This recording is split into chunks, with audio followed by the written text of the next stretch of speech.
Hey guys, so welcome back if you are a returning subscriber, and welcome if you are a new subscriber.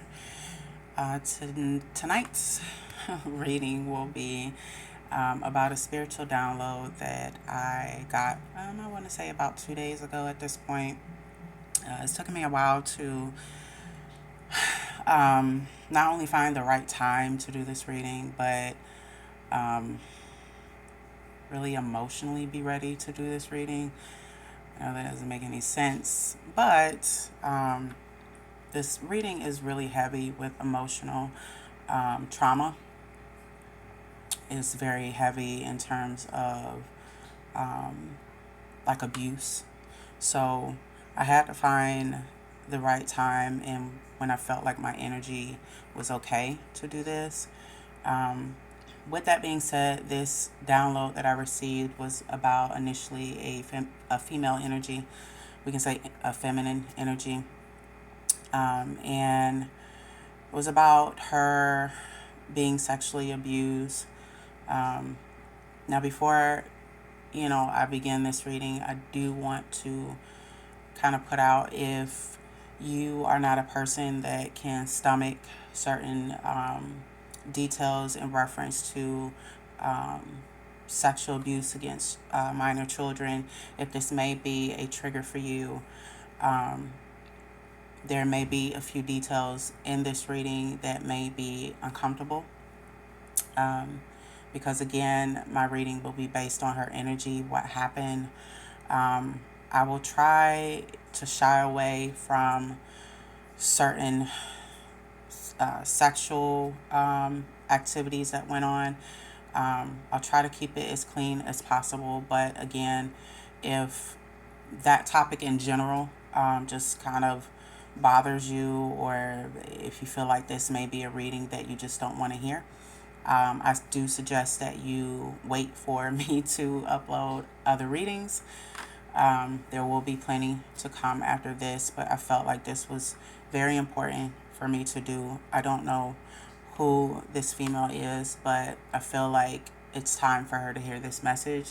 Um, it is time for her to have her voice heard, and I felt very led to do it. So, without further ado, we're going to hop right in. I did pray over this reading before I began. Um, and so, yeah. So, initially, I picked up a feminine energy, um, which again, this particular person, whoever it is that I'm speaking to, you were sexually abused when you were a child.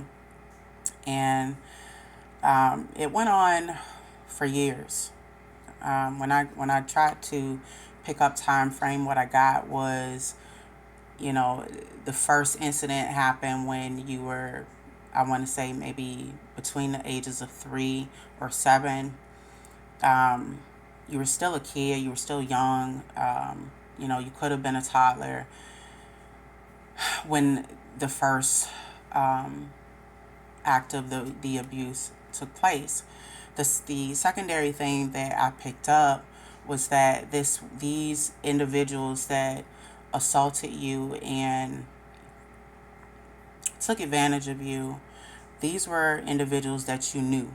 This was not, I didn't get stranger. I got, there were two men involved. The first was an immediate uncle. I don't get distant uncle. I don't get, third uncle removed. I don't get none of that. I get 1111, as I'm telling you guys, is in this reading. I get this was an uncle that you knew for many years, that you trusted, that your mom trusted, that everybody knew in the family. I pick up that the secondary man involved was a cousin of yours. Now, with that being said, I also picked up that there were three other female energies. These three female energies were sisters. These are your, um, I would say two older sisters and then the second oldest, or the first oldest, second oldest, and I think you would be the baby of the family. So it's like four of you that I get.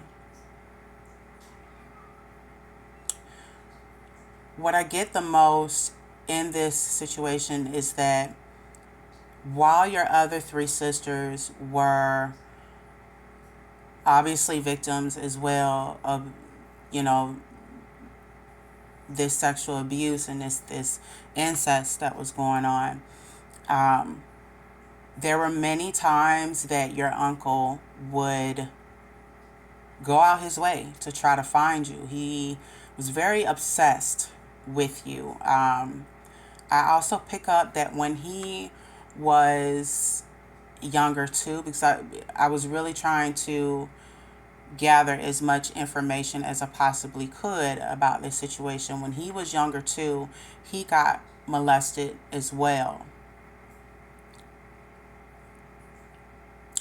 And so just from his, like, it, how do I put this? How do I When that happened to him, it did something internally, but it also scarred him emotionally. This is a person that is very unhinged in terms of his emotions. He doesn't know, like, he's a womanizer. I pick up as well that at the time that he molested you, he was actually married. Um, your cousin that assaulted you was your older cousin, or it could have been your second older cousin. I also pick up too that your when both of these men molested you and your sisters, they in a very sick way, they enjoyed this. Your uncle, I get the strongest, had this obsession with children. Um, I could say to your cousin, but like, I get the energy stronger with your uncle. I feel like your cousin, there's something mentally off with him as well. Both, I just feel very sick. They're sick and um, just unchecked emotions. They both, in a certain way, experienced abuse. I feel like your cousin, you know, and we're talking about the second guy that was involved. I feel like your cousin um, endured a lot of abuse within his home. I don't pick up it was more so sexual abuse. I just pick up that he, I don't know, he was just very sick in the head. Just um, like some sort of addiction that I'm getting from your cousin. Like, we can say addiction. Same thing with your uncle. Nonetheless, these two individuals were very trusted with your family. I do pick up that everybody in the family knew, these individuals. And so when all of this was going on, I just pick up the first time that it happened to you and your sisters, but specifically you, whoever this is that I'm speaking to. It not only shocked you, but it almost felt like, and this is just again the energy that I'm getting, it felt like you were numb. It felt like you were scared, you were emotionally traumatized. This really shook you. But while it shook you emotionally, it was almost like you were stuck and you couldn't move, if that makes sense. I think that you were also shocked at the fact that you didn't understand, why, this was your uncle. You really didn't understand the act that was occurring. So you were just very confused, but in the midst of that confusion, in the midst of you being afraid and crying and just very shooken up emotionally, something came over you to where you just could not move, and you could not move. And I also pick up that he made you very fearful of him. Your uncle, your cousin intimidated you, and your sisters as well, because I feel like your cousin would engage in acts more so with your sister than you. I feel very strongly your uncle would always engage in these acts more so with you. I don't know why I'm getting that. Um, Once this was done, because again, I told you guys I don't want to get into any other details that is just very sickening to even relay. What I will say is that this man was just very sick in the head. Um, he enjoyed this. He had him and your cousin, I also pick up, had this influence over the family. I feel like your cousin was the jokester of the family, and your uncle was the smooth cat that would come around. Something about I don't know if he was a Miller Lite, because I get Miller Lite. He like that was his favorite beer or something. The family really seen these two individuals that could do no harm is where I'm getting at. So initially, I pick up that once this was over, I pick up that you and your sisters, there was some sort of meeting, like you guys ran to your bedrooms, and you all were just kind of like in this moment of like just shook. You all were shook. You all were like just crying. I feel like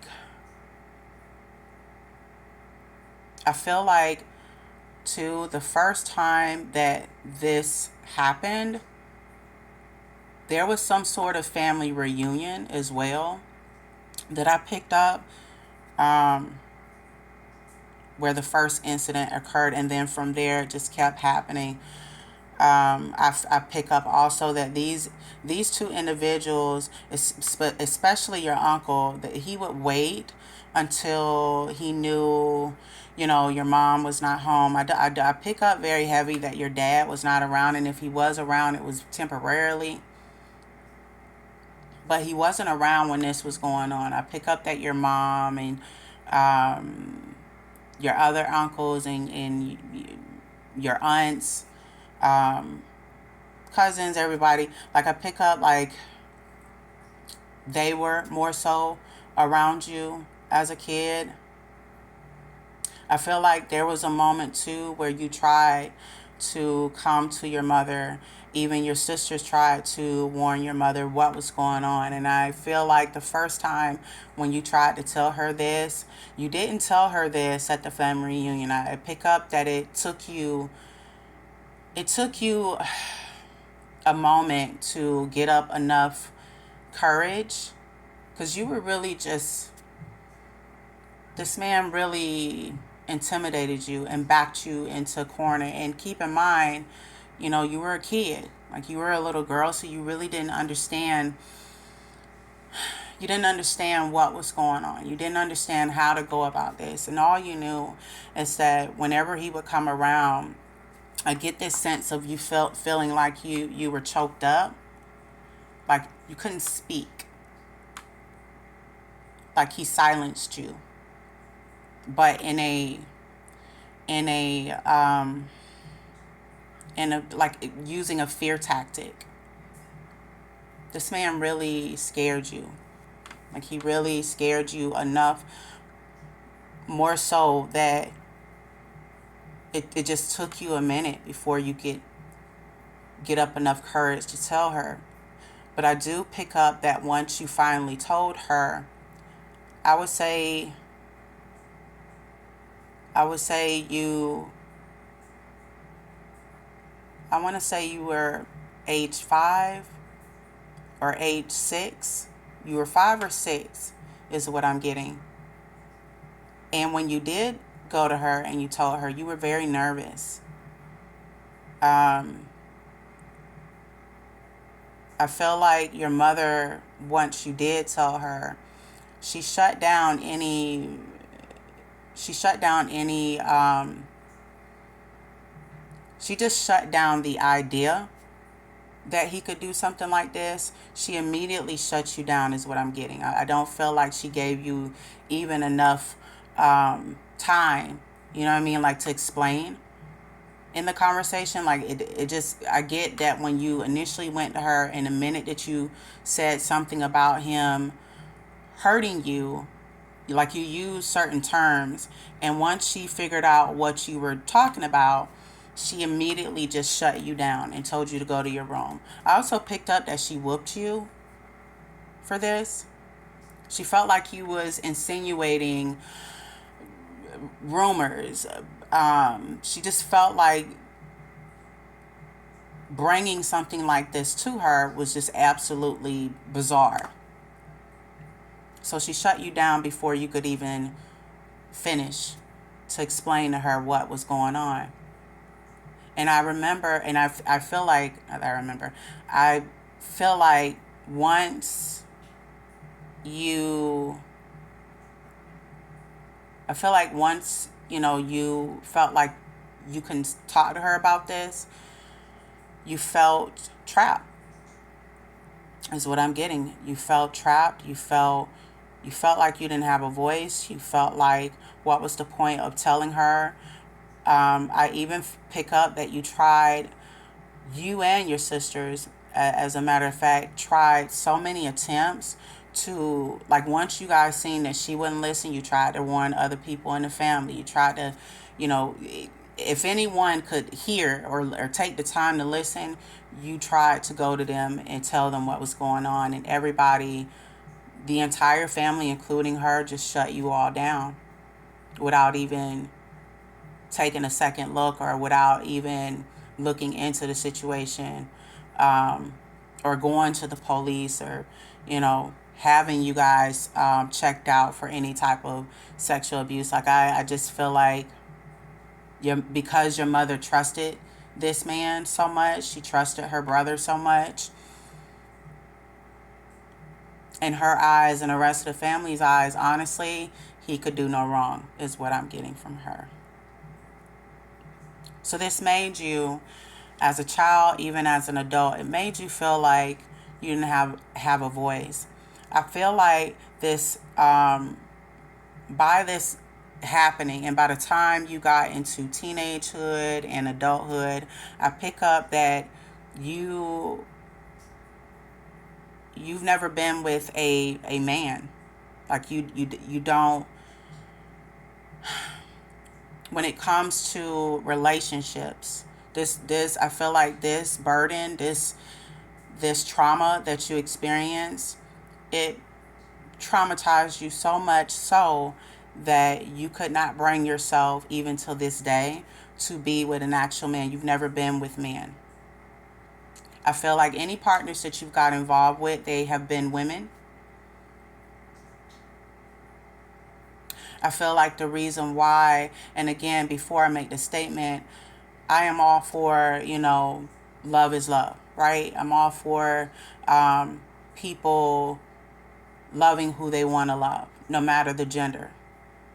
I'm not one of those people that judges anyone. I feel like, people should be free to love who they want to love, as long as the intentions are pure, as long as there's actual love and careness there. Who cares? That's me. I could give a crap, who is in love with who, you know, whether it's male, female, transgender, feminine to feminine, masculine to masculine. It do you, you know, as long as you're not out here hurting nobody. If it is love, if you care about this person, go for it. Let it be because there's love there, let it be because of their character, you know what I mean, of their vibe, and this is who you're really feeling. But I feel like in your case, the reason why you shy away from men is because you are afraid of men. And you're afraid of men because the emotional trauma and the physical trauma that was done to you, it made you fear men, or the very idea of being in bed with a man. Excuse my French. I don't want to like use, I'm trying to not use certain words on YouTube, just with their rules and guidelines, but y'all know what I basically mean. You you don't know how to view men, and I feel like that left a bad taste in your mouth where it concerns men. You feel like you cannot trust men. You feel like if you were to get involved with a man in that way, in an intimate way, you feel like it almost, I get like PTSD. It'll take you back to what was done to you, and you'll shut down. If that makes sense, like you'll shut down emotionally, you'll shut down physically. You don't want a man to touch you. So again, I'm not judging you because you have chosen to be in relationships with women. Where I'm getting at is, I truly feel like because this trauma has affected you so deeply, you have been carrying this for a very long time. So much so that it has taken over every aspect of your life, especially where it concerns love. I feel like even the women that you have been involved with, you've never really been in love. It's not that you didn't care for these partners or these partners necessarily didn't care for you. I feel like the reason why you were in these relationships was due to the trauma. You don't know how to free yourself of it. It has you prisoner almost. And even when you are intimate with other women, excuse my French again, you don't you never really had true intimacy, if that makes sense. I feel like, I don't want to offend you by how I'm going to say this.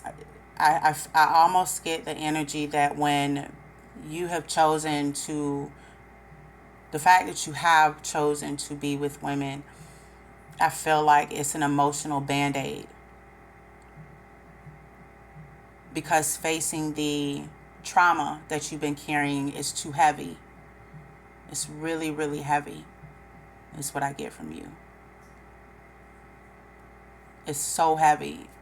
I also feel like you have picked up certain addictions along the way, either alcohol or like cigarettes.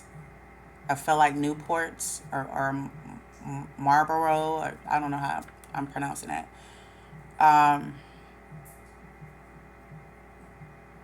To suppress the trauma from coming up. I know, like, it sounds weird how I'm saying this, but that's the energy that I'm getting. I don't necessarily feel I don't necessarily feel like you want to do these things, right? I feel like I feel that I get that your energy, just based off your energy, you feel like there's no way out of this trauma. There's no way out of this emotional bondage that this man and your cousin has placed upon you and your sisters. I feel like I feel like and what I'm getting again from your energy, I feel you just feel like it's no way out of what has happened to you. You feel trapped, you feel emptied, you feel like you want to be free of this is what I'm getting, but you feel like it'll never happen, or you feel like it's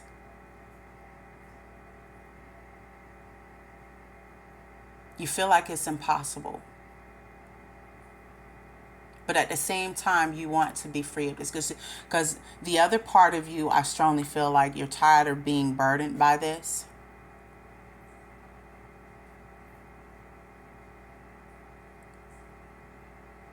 There's also a part of you that I'm getting that you've been curious about man, about being with an actual man.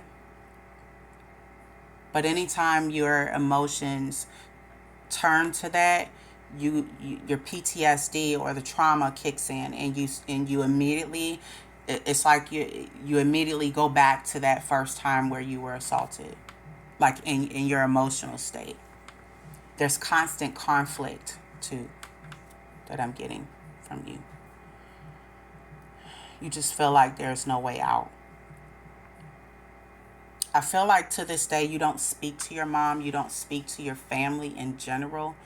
I feel like you don't have any contact with your uncle or cousin. I'm not getting that anything was ever done to them. If we're, talking um, them like going to jail or being prosecuted, I don't pick any of that up. So that just lets me know that this situation was being done within the home, and nobody, stepped up for you and your sisters. Nobody did anything about it. And you've been carrying this all your life. But again, at the same time, I strongly feel that you want to be free of this. You just don't know how to go about it. I feel like you have cried many nights over this. I feel like anytime, I feel like also too, anytime somebody tries to get close to you, emotionally wise, you shut down. I feel like you have the potential to care for others when you are in a relationship, or when you are in friendships, but you feel like if you let someone in, you feel like you would be taken advantage of. Like somehow this person will, like if they get in, it leaves you vulnerable, and if it leaves you vulnerable, you'll feel naked all over again. Excuse my French. You'll feel open, and you don't like to feel that way, because the last time you felt like it'll take that in itself will take you back to what your uncle and your cousin did to you. They literally damaged you from the inside out.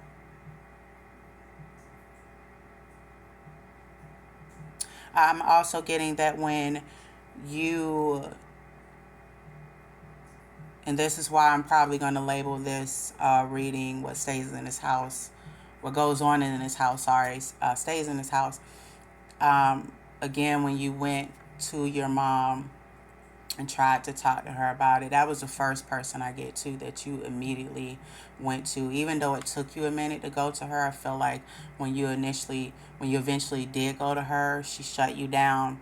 And that was the very thing that went on, that came out her mouth, along with like a few curse words too. I feel like your mom cussed a lot when you were a kid, like literally up until you were an adult.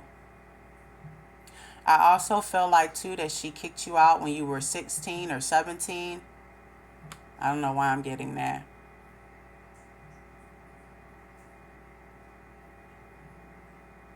There's no type of bond with you and your mom. There's no type of bond with the rest of your family. You have completely, because of what happened to you, you have completely stayed away from them.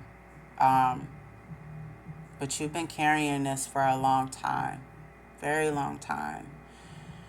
I just get this heaviness, almost like a boulder on you. You don't know how to get this boulder off of your shoulders. Sleepless nights I get from you. I feel like it's hard for you to trust people. I feel like, again, whenever you think of men or even the thought of a man, it sets your PTSD off. It sets your emotional state into a flutter. Um, this scarred you very deeply. You have never really talked to anyone about this other than your immediate sisters. And of course, you tried to talk to your family members about this.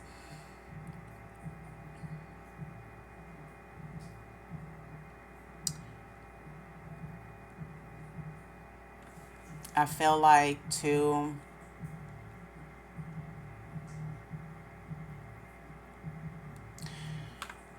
I feel like, too, you,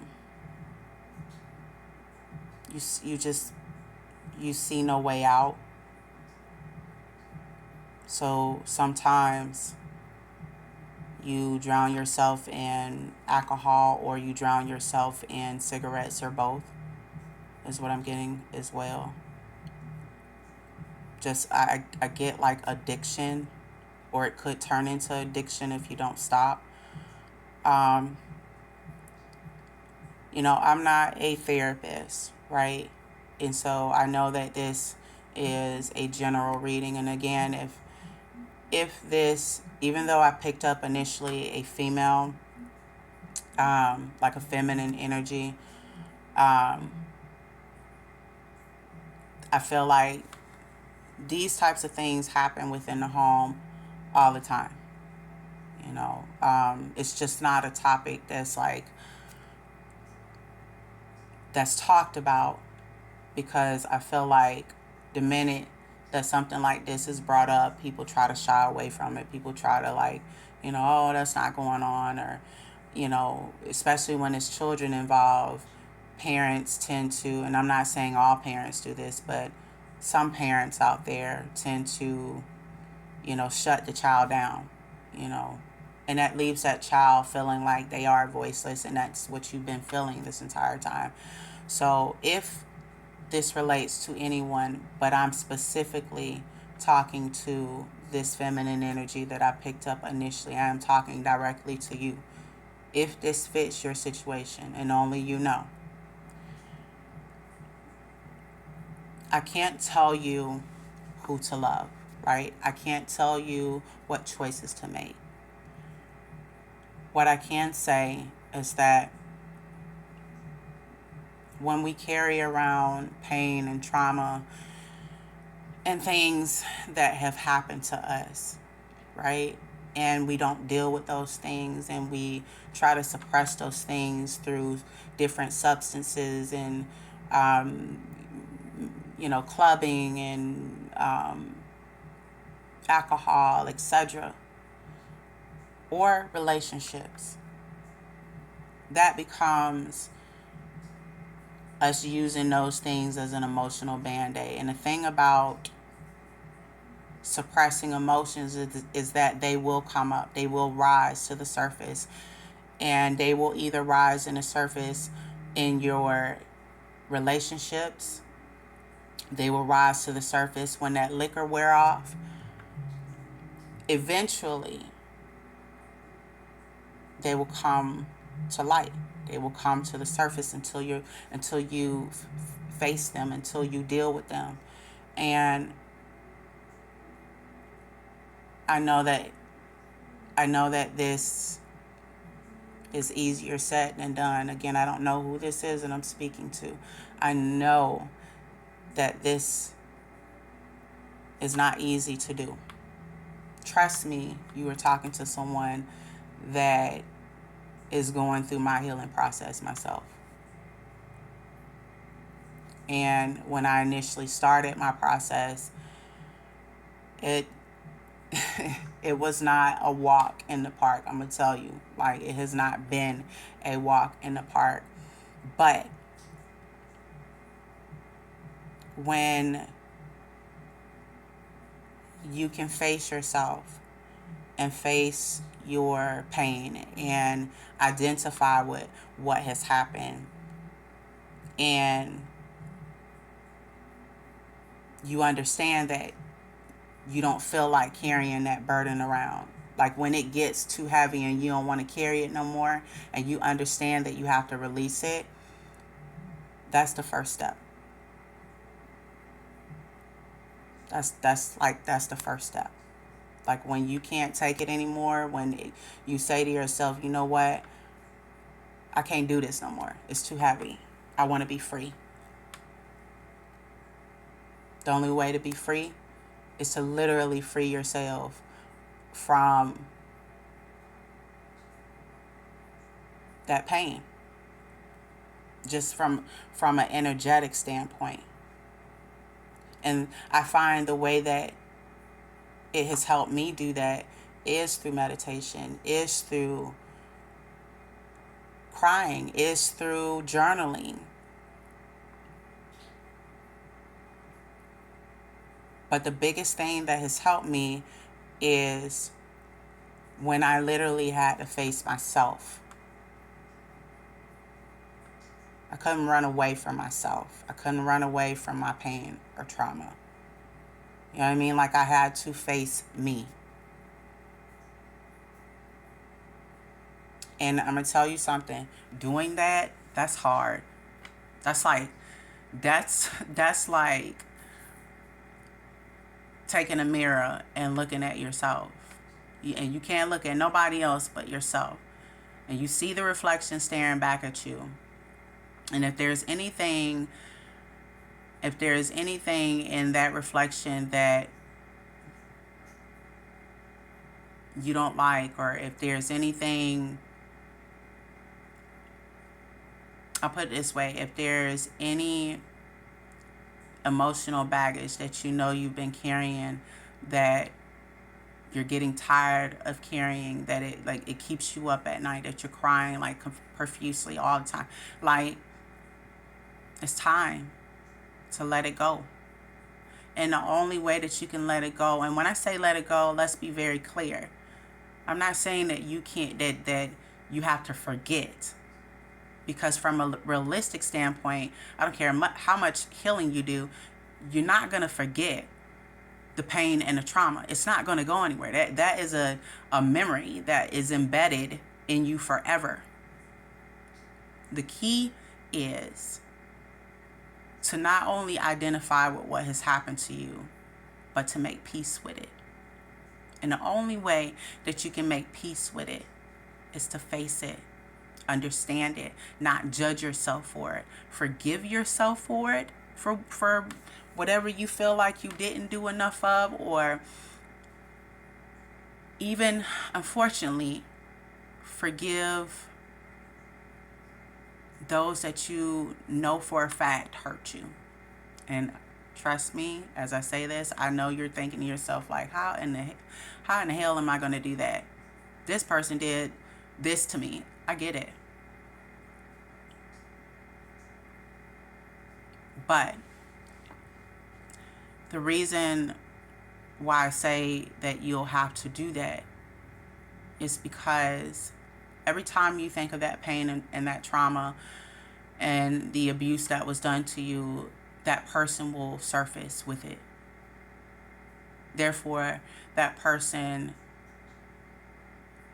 has control over your emotions. They have control over you.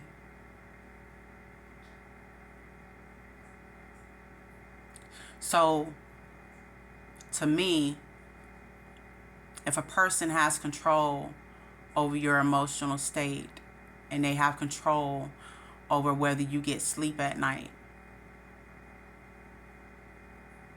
etc., if they have that much control over you, if that event has that much control over you, you will never be free. You'll be a slave to it. You'll be literally in a emotional slave to that event or that person or both. Like, carrying it around will only eat you up from the inside out. It'll ruin you. And whoever this is that I'm picking up, there's a desire in you that you want more out of life. You do. You have big dreams, big goals, ambitions. I would even say there's a part of you that actually wants to have children of your own. Well, you can't get there by holding on to this. As much as you want those things, you'll be stagnant before you can get to them. And the reason for that is because usually if we don't make peace with the past, it has a way of coming back to resurface. It has a way of controlling us. Our every move, our every decision that we make, it literally will control you. So much so that you will not know what peace is.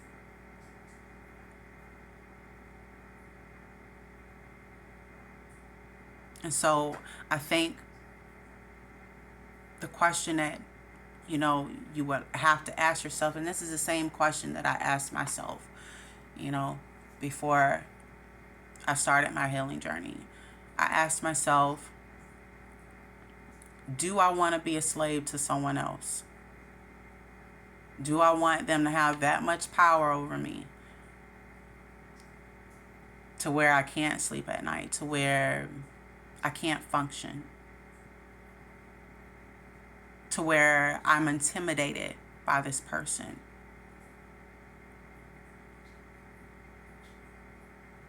My very decisions that I want to make, I can't make them with a clear head because I'm too traumatized. Do I want this person to have this much control over me to where it damages every relationship that I get into? Do I want the new person that I'm getting ready to be in a relationship to suffer for something that they didn't do? That's another thing I had to ask myself. Like, shit, I'm keeping it a beam with y'all. I had to ask myself these questions. I had to stop running from me. And that's as real as I can tell you that. Like, I don't know any other way to tell you that. I had to stop running from me. And one day I will share with you guys some of my story. Because trust me, I got one. I do. But I feel like I can speak on these things because I'm walking it. I'm not just telling you guys to, go heal, go, try meditation, blah, blah, blah. No. I'm speaking it, but I'm also doing it every single day. Every single day. Every day. I'm journaling. Sometimes if I feel a certain emotion, I have allowed myself to feel. I think what I found when doing that, though, and this is another tip that I'm just sharing with whoever this is that I had picked up with this abuse, I have allowed myself to feel whatever emotion that may surface, whatever, I may feel in that moment. Don't deny that that emotion is there. Don't try to suppress that emotion. Allow myself to feel that emotion. If it's of low vibration, if it's a sad emotion, or if it's, stress or whatever, don't stay in that emotion. Allow myself to feel it, then raise my vibrations so that I can find balance again. And I'm going to tell you something. 4444, as I tell y'all in this reading, 444 in this reading. So y'all know it's real. I'm not finna sit here and tell y'all what to do. I'm not finna tell you things that I'm not doing or that I have not done or experienced. I definitely don't want to be a spiritual reader that does those things. I want to come from an authentic place, and I am here to tell you, whoever it is that I'm speaking to, I am living proof that you are not your pain and trauma. You are not what has happened to you. You don't have to be. But the decision will be up to you, and I know it's unfair. I ain't finna sit here in front like it's not unfair. It's a lot of things in life that is unfair. Sweetheart, whoever this is that I'm talking to, only you know your specific situation. So whoever this is that I'm talking to, I am here to tell you that you are not what happened to you. There's a reason why you still here. There's a reason why God, the divine, still has you breathing. There's a reason for your existence. It is not time to give up. Because I feel like if he wanted to give up, he would have did that a long time ago. So and again, I'm just basing this off of the energy that I pick up. There is a will in you that wants to live. You want to experience. You want to love. You want to travel. You want to have your own career. Like you aspire to do these things. There's a deep desire in you to do these things. You want to know what real love feels like. You want children. There's another desire in you that I feel you want to explore what it's like to be with a man. You do. But that also scares you. It scares the hell out of you. I said all of that to say that trying to find balance in your emotions, trying to free yourself from emotional trauma and the things that has happened to you, that the things that you have endured, it is not easy. It's not an easy journey. It isn't, but it's necessary. It's necessary because it will free you. You want peace. You want to be free from the burden. Then it's time. It is time to let this go. And the only way you're going to let this go, the only way that you will truly be able to let this go is if you face it. If you say to yourself that I want more than carrying this burden. I don't want this to control me anymore. I don't want to carry this anymore. It's become too heavy to carry, right? These family members or so-called family members that was supposed to protect me, they were supposed to love and support me, they didn't. So since I know they didn't, since I know what has happened to me, and I don't want it to control me any longer, how do I free myself?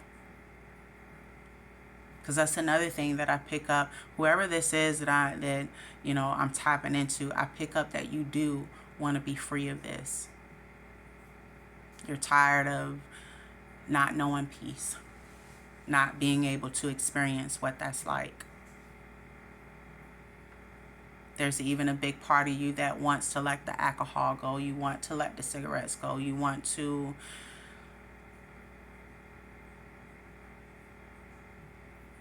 let it go.